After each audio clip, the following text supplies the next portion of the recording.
Troy, Howard's 6-month rule. You're the founder of Excelerate, arguably one of the most successful early stage incubator accelerators in terms of funding for these startups. Is there a 6-month rule? Is there a 6-month rule? I think it happens much, much faster than 6 months. I think if you wait 6 months, if your feedback loop is 6 months, you're gonna die. So they were doing something much bigger. It takes 6 months to get that off the ground. But how many people here, I'm curious, raise your hand if you're familiar with the Lean Startup movement. How many people have actually read the book, Eric Ries's book, The Lean Startup? All right, just about every one of you, if you're thinking of starting a company, particularly in technology, you should. And I'm not paid by him at all.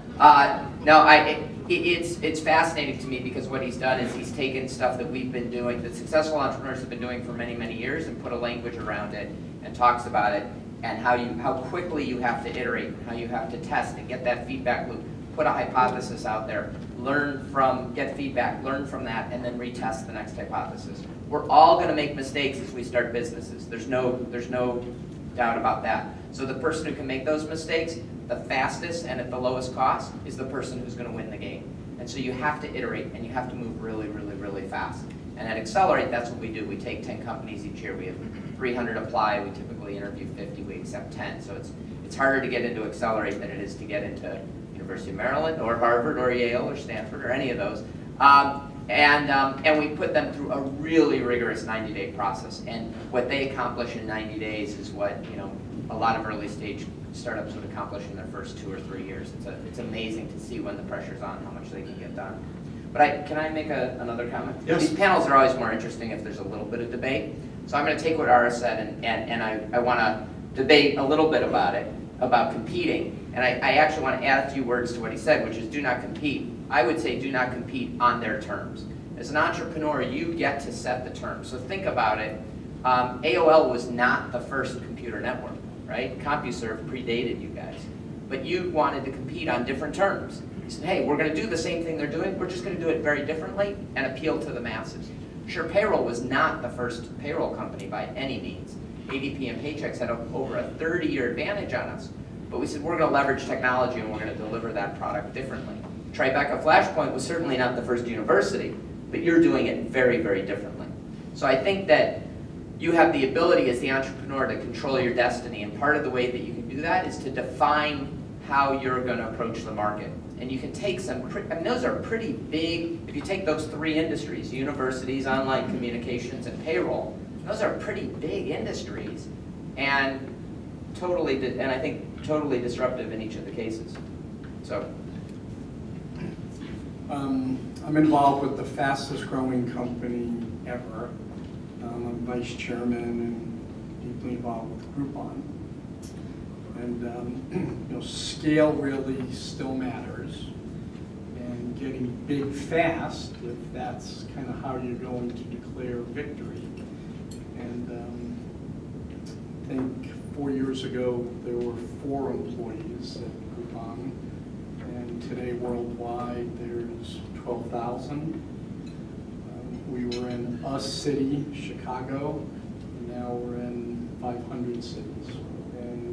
And one of the things that I've seen is that business models and getting big fast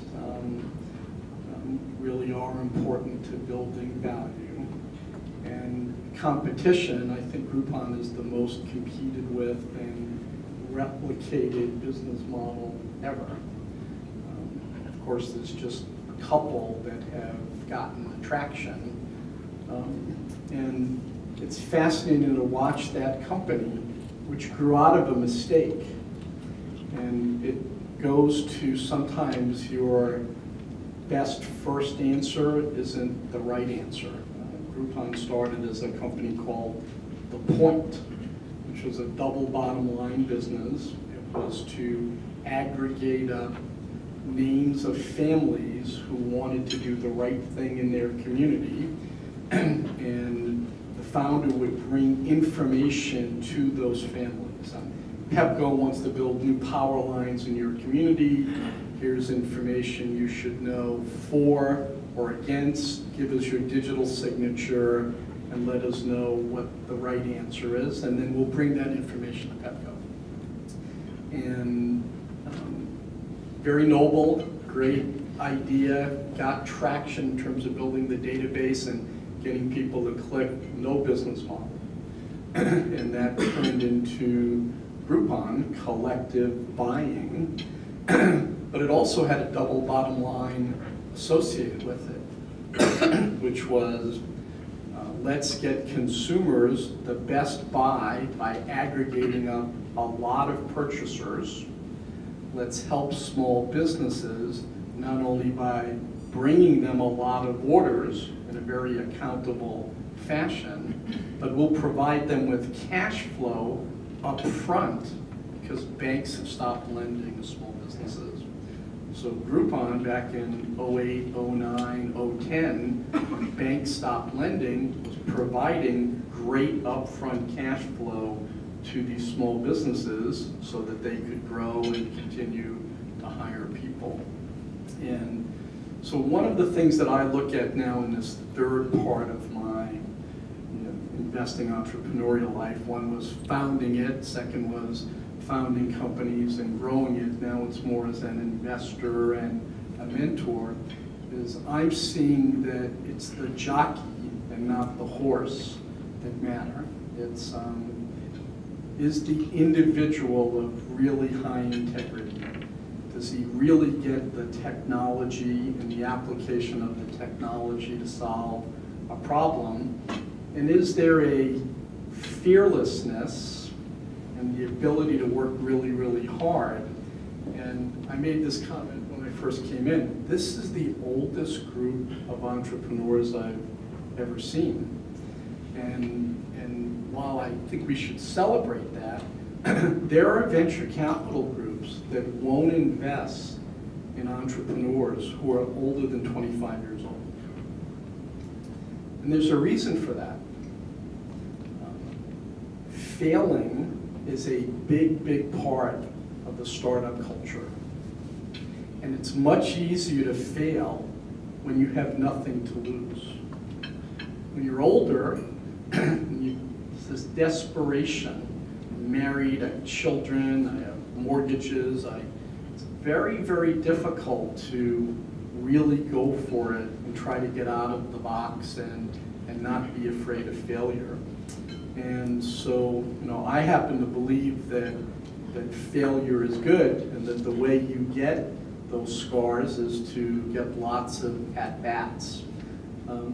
Mark and I have a friend who's failed 3 or 4 times in his career and then went on to found Zynga, which is one of the most successful companies ever. Several VCs passed on investing in Zynga because he had failed his last 3 times, and it took this 4th time for him to hit one out of the park. So I do think that being seasoned and understanding and learning from your failures is very differentiated and good. I will say that the Silicon Valley trait of investing does not celebrate that culture. They want young people who have never done it before and don't know what is involved in getting started. It's just a big idea, and then they'll build a team around it. Howard, you want that? Say something. Thanks, Ted. Just before you all commit suicide, I mean, because I'm the oldest person on the panel by a decade, so I want to say to the business model point that a huge change has occurred, which is you don't have to mortgage your future, your home, or anything else today.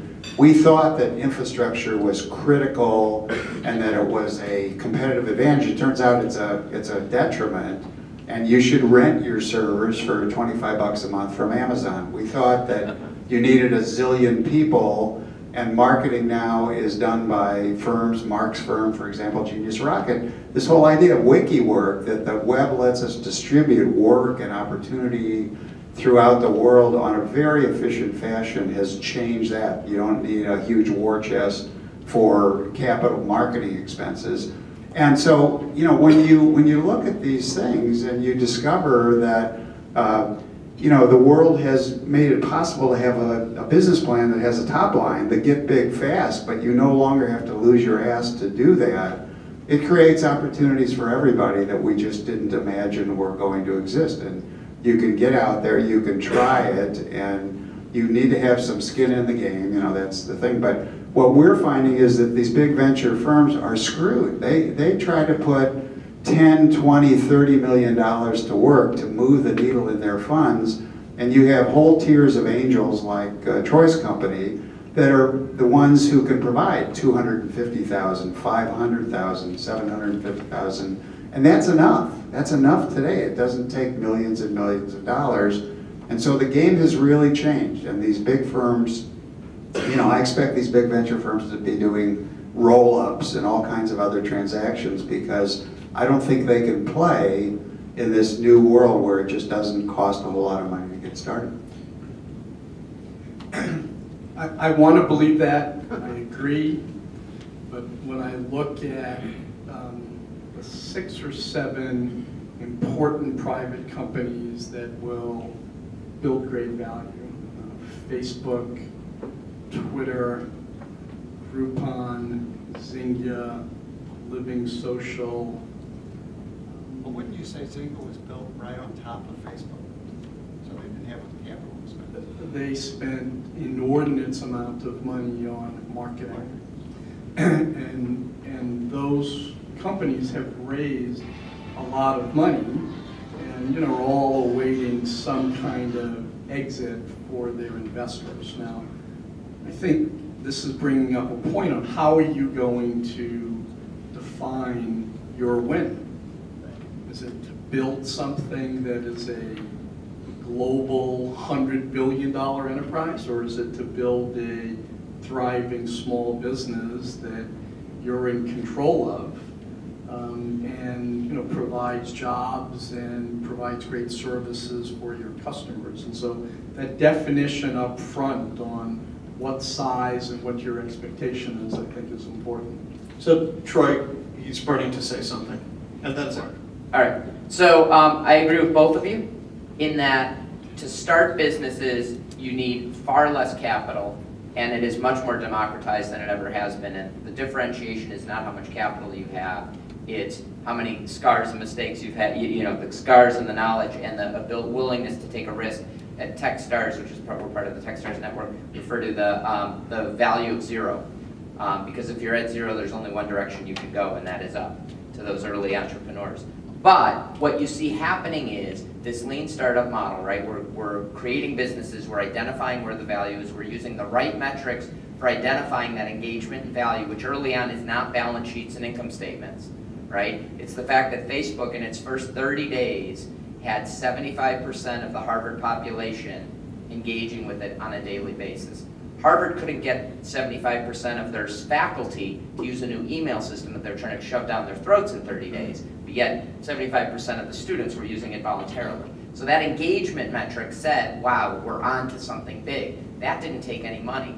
Then when you go to scale it, once you've identified that model, the scale takes capital. And if you want to scale big, like a Groupon and a Zynga, you have to market, you have to have salespeople, and that's where that capital really comes in. But the point is that there's a lot less risk at the time the capital is going in, because you can get to the point of proving that the model works and proving there's engagement with far less capital. At SurePayroll, we had to spend millions of dollars buying servers and all the infrastructure and the security before we processed our first payroll, at which point we collected $19.95. So there was a lot more risk up front then than there is today. And we could do it for a tiny, tiny fraction of the cost today. Mark, you wanted to say something? Yeah, I see some issues on the other end of the telescope of what we're talking about right now. I do a lot of angel investing. I have for the last 8 to 9 years. And obviously at Dingman, I see a lot of startups and business plans. I invested in Blackboard, if you know that, the educational software company, very, very early on. I was on their board of directors when they were a private company for many, many years. I was an investor and advisor to Nutrisystems, if you know that, very successful nutritional diet maintenance food company that grew quite rapidly, and then took it public off the pink sheets and stuff. But what I'm seeing today that kind of bothers me and touches on some of the themes you're hearing this morning is younger, or actually almost any age entrepreneurs coming in with these business plans that are transformational businesses that's going to change the world. Then there's a couple of slides in the middle of PowerPoint, quoting Howard from the old days, sort of a giant cloud that says, miracle happens here, right? Sort of giant growth. And then the last slide always has an exit strategy. You know, they're going to sell to Groupon, they're going to sell to Google, they're going to sell to somebody. And I'm always like, well, why would you start a business when part of your plan is to have an exit strategy? You know, last time I checked, the actual exit strategy is death, okay? So you should like work hard and try and build a company and just shove the rock up the hill as fast as you can. But to think from the day you start the company about an exit strategy, I find it's a little disturbing. I agree with Ted, you bet on the jockey. Whenever I meet a man or a woman with a business plan that includes an exit strategy, I almost universally truncate the conversation rapidly, because to the point of the cost and marketing and expense rates and billion-dollar organizations and 5,000 employees after 4 or 5 years, these are great stories and they're exciting to be part of. But a lot of what happens is people that try hard to build a company that they find sustainable, that'll drive value for themselves, for their employees, for their shareholders. And those often don't have exit strategies. So some of the Kool-Aid that I think is being served these days about sort of the next great bubble that may be coming our way is based on a flawed strategy of exit strategies that are waiting, and they're not. You got to build a sustainable company. There's some happy endings, though. In 2006, I started a company with a young entrepreneur that was called Gratis Card, that changed its name to Revolution Money. And it was an online payments platform with a card attached to it. Very, very big market. We had to raise a lot of money. Steve Case and I put in the lion's share of the funds to get it started, and we brought in firms like Goldman Sachs and Deutsche Bank and Morgan Stanley to invest, and we grew it very quickly. But we got to that point of, do we do another round, or do we try to perfect the business model and go public, or do we sell it? And American Express needed to move very, very quickly to get into the digital payments business, and I met the chairman and CEO of American Express and presented our capabilities, and they had a hole in their offering, if you will. They had built this big, gigantic, 20-year mainframe-based service, and we were using the cloud. And American Express acquired the company for about $350 million. And now it's been renamed, it's called Serve, but it's the digital payments platform for American Express. The founder and CEO of our company, now one of the heads of technology at American Express. I joined the board of American Express. I'm chairman of the Technology Innovation Committee on the board of directors. And so there was a whole arc there in narrative of real success, where the founder got to play on a much bigger stage. The acquiring company got a great win, because very quickly it got into the business. The investors had a wonderful exit. So I think there are happy endings that can happen with exits, and I'll just be blunt with you. If you're going to raise venture capital from institutions, they're investing other people's money, and they want an exit. And there are kind of 3 exits. There's IPO, in case anyone hasn't looked, there are not a lot of public offerings of late. 2, there's acquisitions, big company acquiring a small company for strategic reasons. Or 3, you're so successful privately that you buy out your investors on kind of a payment plan. That's kind of it. And so while I agree with Mark that you never want to back an investor who's in it for the money, I mean an entrepreneur who's in it for the money, you want to back someone who's in for the bigger mission and the great product and service and business and how they're going to change the world. You do have to not be naive when you're raising money, because we want to exit, usually over a 5 to 7 year horizon. Thanks, Ted. Ara, what are your thoughts on the exit? Well, let me ask, how many people here have companies that are venture backed? Okay, one person. How many people have a company that's has angel investment backing? So I would assume that most of you are bootstrapped, or you also fund the business through sales, and what or borrowing. How many actually borrowed money from a bank or a lender? No one wants to admit it. Okay, there we go. A couple over here. Well, like Howard mentioned, one of the things that's unique to where we are today is leveraging technology. The fact that we have such a plethora of resources with technology that you can pay $25 a month and rent a whole server farm, if you will, and start a company without going into excessive debt. But one of the key things to keep in mind that when I speak to small businesses or would-be entrepreneurs is they get stuck at the idea stage because they think that A, I have to go out and raise money to number one, build my product or service that I'm envisioning, and number two, I have to write the 200-page business plan that provides all the the magic in the middle or the prayer in the middle to bring about the exit strategy. But one of the strategies that you can do today, which is ideal for a company that's self-funded or bootstrapped, is to prototype your product rather than use the sale of that prototype to fund your business. What we did with our company, we didn't go out and raise capital to build the emergency notification system. What we did was we actually mocked up a prototype of what it would do. And with the sale of our first school, based on that prototype, we were able to reinvest that back into the business and actually build that. And I think that's probably relevant to most people here, that it is possible to do that. And there's just that obstacle that prevents people from taking the idea to the next stage because they feel inhibited, or that there's a major roadblock that you need to take out capital to get started, and you need to build whatever the idea is up front. You can do it through bootstrapping. You can do it through that approach. Most businesses do it that way. Most small businesses. Thank you all. We're going to take questions. Any questions for any panelists? Yes. Yeah. Fun. Listen, I don't have tons of answers to billion-dollar questions, right? So I read a lot, 3 or 4 books a month, business books. Probably one of the best books I've read in the past 2 years, The Business of Happiness, Mr. Leonsis. I've made no secret, one of your biggest fans. Thank you for posting my comments and my dream sheet. I've gotten a lot of mileage out of that. But look, so right now, we're in the current mortgage crisis, lots of foreclosures, bankruptcies, et cetera, et cetera.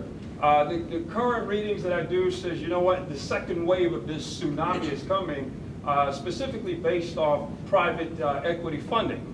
That they loaded tons of companies up with debt, and then in the 5 to 7 year range, they can't make these bubble balloon payments. And so the company's going to go bankrupt, tons of foreclosures, bankruptcy, et cetera, et cetera. So you take all this information, and from 2012 to 2015, they expect conservative estimates, 2 million people lose their job. You take this kind of information, what if any, are your plans to do with this kind of information from an entrepreneurial standpoint? Any one of them? Can I? So my company is in the crowdsourcing business, and the idea of crowdsourcing, as Howard mentioned, WikiWork, there are a lot of terms for it. To your point on some books, there's a book by Clay Shirky called Here Comes Everybody. And the idea is that, and it's going to be, it is and will be, I think, a very painful transformation as a workforce in the United States. The folks who are used to hierarchical organizational roles in larger corporations, whose cost structure are going to come under great duress in the next 36 to 72 months, to actually conclude that they are the masters of their own destiny, and that there will be a significant chunk of the U.S. workforce who will start to do what used to be called moonlighting, but is now effectively managing their own career by crowdsourcing opportunities that the internet empowers, so they can take their expertise and offer it piecemeal, frankly, for piecemeal payments in environments that are pretty frictionless and seamless, hence online. I'm not saying that's like a magic bullet. I'm not saying it's a solution, but I would argue, to your point, and I agree with some of your negative assessments of the overall economy, that you'll see a chunk of the U.S. workforce cease to be employed, cease to get a paycheck necessarily driven by a traditional corporate paycheck environment, and look for piecemeal work in the environments that they're finding where their skill set matches the need. WikiWork, whatever you want to call it, crowdsourcing. I think that's one of the waves that's going to start to get some real vitality in the next 36 months. And what you my final point is, often you'll see workforce migration generally motivated by bad news, not by good news. And I think your bad news scenario is going to happen, and that forces people to transition at a more rapid pace than they normally would. So that's why I like kind of what we're doing and where we are. I think crowdsourcing is a pretty big play. Sharing economy, which we're all living in, is going to be huge. A great company Mark is talking about called TaskRabbit. And they'll take people's excess time and marry them up with people that need things done. You need a handyman, someone that'll paint the fence, and I can do it on a Sunday, let you in on a Sunday, and I only have $200 to pay. And they marry you up. There's Airbnb, which is basically turning everyone's excess capacity in your apartment and your home into a revenue stream. And someone's coming and working. I saw this fantastic promotion. They're now doing things for alumni, which makes sense, right? It's Georgetown student going to the city for a 4-day weekend, and I could stay at a hotel, but I'd rather stay at a Georgetown alum's apartment or home, and I can pay $80 or $100. And so these matching services, there's a company called Uber, which is doing something similar on car sharing and services. And I just think that the economy is changing dramatically, and the internet will match people up, and that we're all going to have to be entrepreneurs. That it's not rock stars like Steve Jobs and Sergey Brin will be entrepreneurs. You're all going to have to be entrepreneurs to find ways to generate other dollars and multiple revenue streams for your family. Can I just say on this score, and we were just with Thomas Friedman, who has a new book called sort of like That Used to Be Us, which is frightening, but it ends, I think, positively, and it ends with 3 interesting sort of propositions. One is that we need to think like immigrants. We can't take anything for granted. We can't take anything as our entitlement. And believe me, we try to pound this into every one of our students as well, because they come in thinking they're, kings of the world, and that's just not going to work as a strategy. So that's number one. Number 2 is to work like an artisan, and artisans are sort of a custom and a process that we've lost sight of, and that was, in the old days, people did one-off things, and they were proud enough of the work effort and the way they did it that they actually wrote their initials, and you would buy a piece of pewter or something by a specific person because of how invested that person was and what wonderful skills that person had. So, no expectations, work your butt off, and really take pride and joy in the process. And then the last thing he talked about was that he had had breakfast that morning, and he had ordered, pancakes, and the guy with him ordered pancakes, and he said, but no, potatoes or anything like that. I'll have fruit. And when she brought the 2 plates, she gave the one guy the full load, and she gave him his pancakes with fruit. But she said, as she put it down, I gave you extra fruit because you didn't have the potatoes. And what he drew from that was a really amazing thing. He said she didn't have control of the pricing in the restaurant. She couldn't change the price of the, it was an all-in thing. She couldn't make the food better or whatever, but she had control of the fruit label. And so what she did, and she got a 50% tip for this, by the way, was she did what she could do to make the experience better, to make it a richer experience. And that's the third thing. I mean, I think that you're going to have to figure out in this unbelievably fluid world that we live in, albeit we're all connected to amazing new opportunities, how to really put your head down and don't worry so much about the macro, because the macro could be horrendous for the next couple of years. Just worry about you, your family, your business, and what you can do to protect yourself financially, but also to keep building your business. And ultimately, if it's a worthwhile process, the process is worth as much as the end result.